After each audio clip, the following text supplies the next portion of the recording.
A bunch of those roles you can't imagine anyone else doing, they were actually someone's reject pile. I'm talking A-list actors who looked at scripts that became cultural phenomenons and said, nah, I'm good. Today, we're diving into 15 times your favorite stars passed on roles that would have changed everything. Some of these are wild. Hyunbin, Kill Me, Heal Me. So picture this, 2015, and the team behind Kill Me, Heal Me is trying to land Hyunbin for the lead role of Cha Do-hyun, this guy who's basically 7 different people trapped in one body. On paper, it sounds perfect for him, right? But here's the thing, Hyunbin turned them down to do Hye-kyo Me instead. Both dramas had the whole split personality angle going on, and he just vibed more with the one he chose. Fair enough, I guess. Except, Ji-sung swooped in and absolutely demolished that role. Like, he wasn't just good, he won the Daesung that year. He played a teenage girl, a tough guy, a scared kid, all of it, and you believed every single personality. Meanwhile, Hye-kyo Me? Well, it existed. I remember watching both around the same time and thinking, wait, did Hyunbin just accidentally hand someone else the trophy of the year?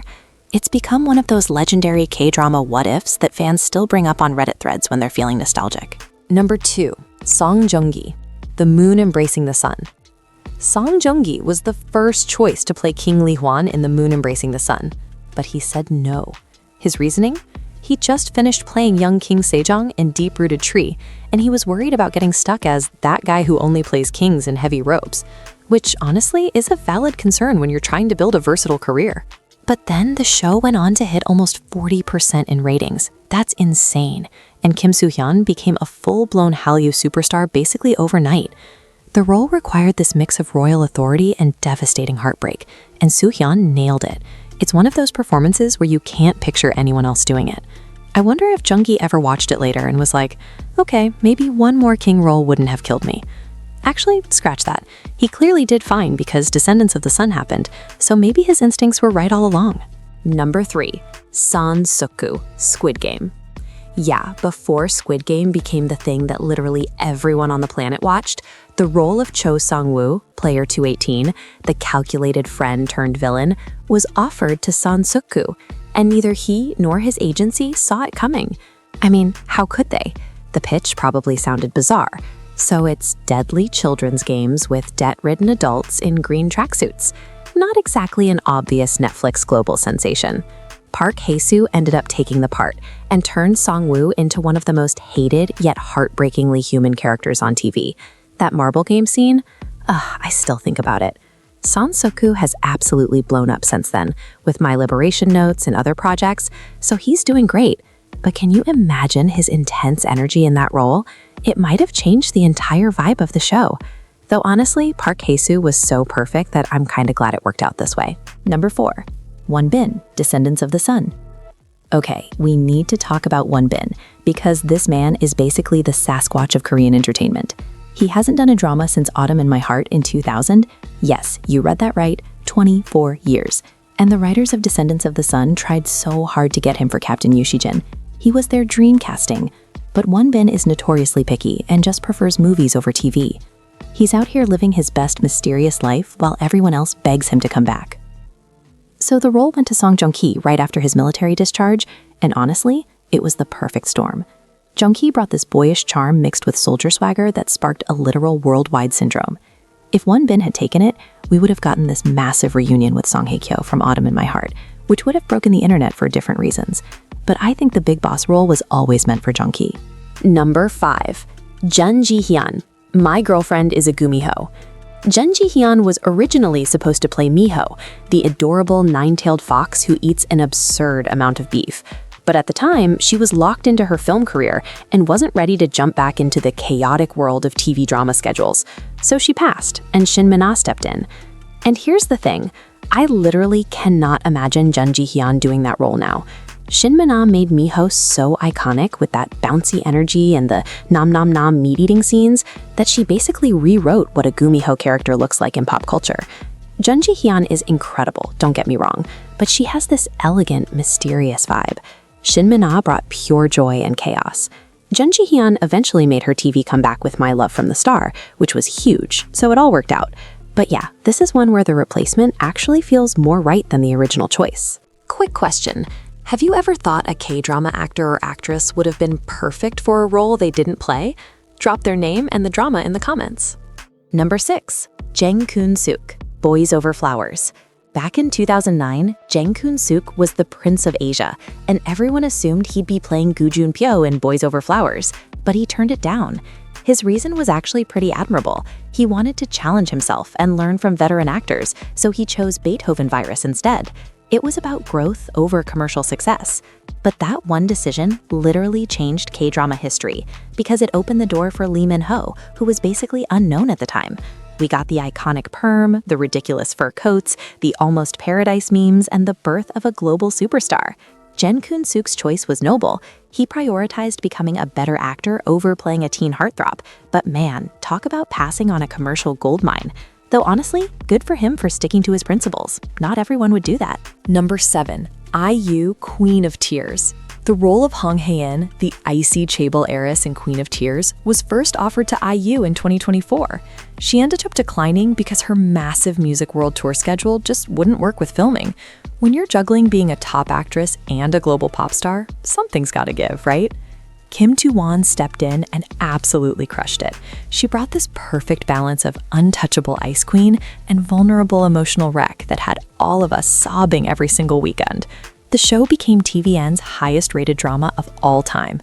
IU would have been fascinating in the role, especially after Hotel Del Luna, but Kim Ji-won and Kim Soo-yeon had this lightning-in-a-bottle chemistry that you just can't predict. Sometimes the stars align in ways you don't expect, and this was definitely one of those times. Number 8. Kim Woo-bin, Pinocchio. Kim Woo-bin was the first choice for the lead in Pinocchio. It made total sense since he'd already worked with the writer and director on the Heirs, but he had to pass because of scheduling conflicts with his movies. We Are Young and The Con Artists were both filming at the same time. Talk about bad timing. The role ended up going to his real-life best friend, Lee Jong-suk. How's that for a plot twist?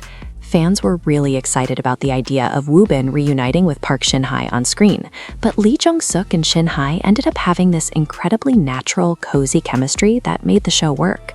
I do sometimes wonder if Woo-bin's version would have been a bit edgier or more intense though, but honestly, I can't complain about what we got. Jung-suk made the character his own. Number 9. Suzy, Cheese in the Trap.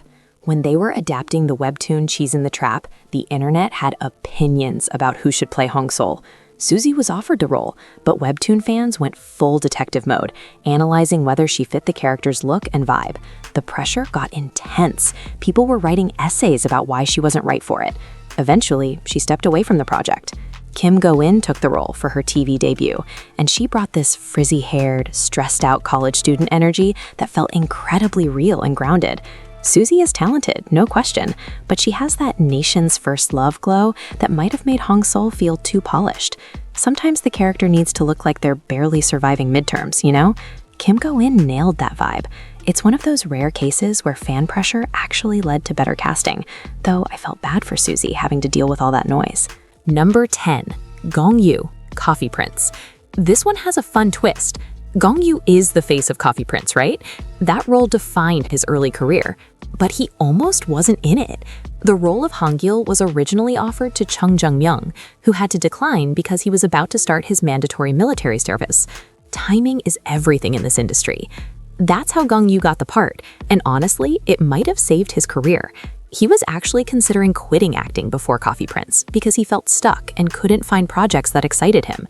Then this role came along and changed everything. Can you imagine a world where Gong Yoo isn't the coffee shop owner who falls in love regardless of gender? I literally can't. That show became such a cultural touchstone for its time, and Gong Yoo's performance was a huge reason why. Sometimes the universe just works things out. Number 11. Song Hye-kyo, Hyena. Song Hye-kyo was offered the role of Jung Geum-ja, the cutthroat, street-smart lawyer in Hyena. She passed on it during what seemed like a period of personal transition in her life. It was a very different kind of role for her too, way grittier and louder than the elegant romantic lead she's known for. Kim Hae-soo took the part instead and brought this absolutely wild, unhinged energy to the character that was so fun to watch. She made Geum-ja feel like someone who'd fight you in a courtroom and then fight you in the parking lot. I think Song Hye-kyo would have played it more polished and controlled, but Kim Hae-soo made it feel raw, like a street fight in designer suits. This is one of those rare cases where the replacement didn't just fill the shoes, they completely redefined what the shoes could even be.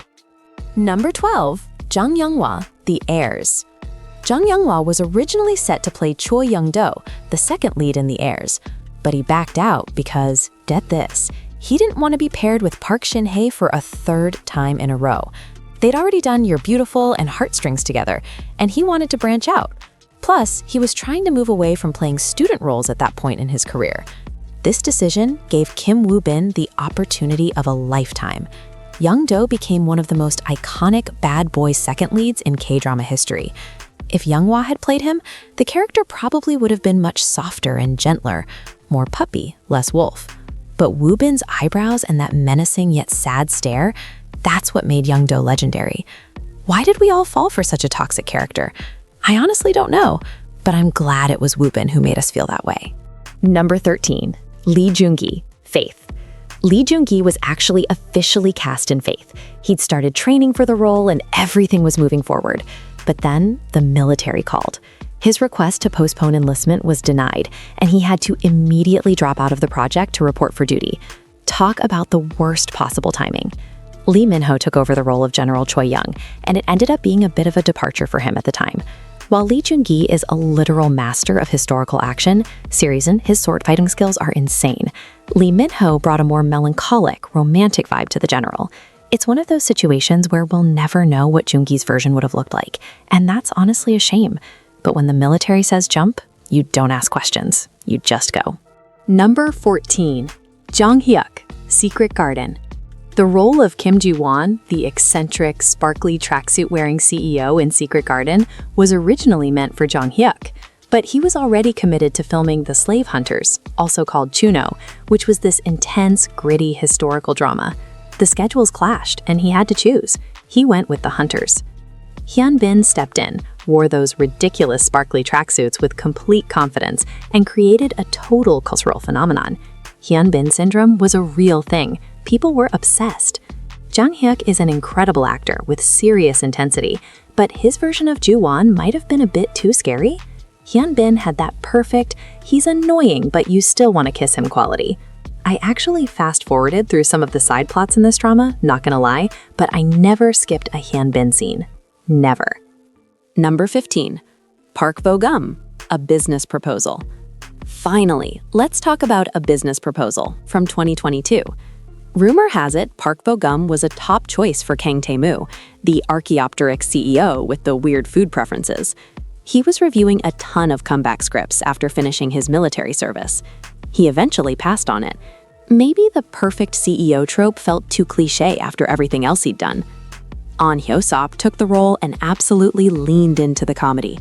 He played up the I'm handsome, I'm rich, deal with it arrogance in a way that was actually funny instead of cringy, which is harder than it looks. Park Bo-gum has more of a soft puppy dog energy that would have made Tae-moo feel gentler, but Ahn Hyo-sop gave us that sharp comedic edge that turned the drama into a surprise global hit on Netflix. Sometimes the less obvious choice ends up being the perfect one. Which of these surprised you the most? Are you team original choice or team they made the right call? Drop your thoughts in the comments.